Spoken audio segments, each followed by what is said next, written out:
پاکستان کې عمران خان ته د اعدام سزا، حالات ګډوډېږي. هیواد ټایمز په پاکستان کې د عمران خان د دور د پای ته رسېدو سره سم مخالف ګوندونه راټول شوي دي او وایي چې باید عمران خان د خپلو کړنو سزا هرومرو وویني.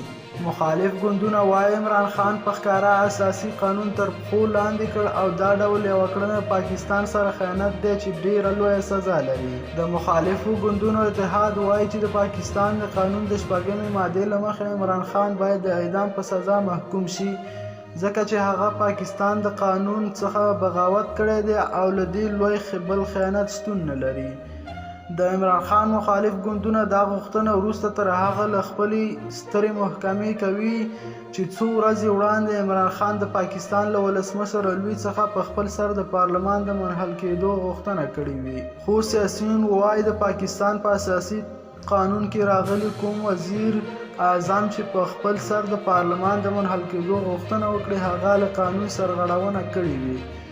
نو باید عمران خان د دې ګناه سزا وویني او اعدام شي. قدرمنو اوریدونکو، تاسو د دې موضوع په هکله څه نظر لرئ؟ نظریات مو له موږ سره په کمنټ کې شریک، ویډیو لایک او چینل سبسکرایب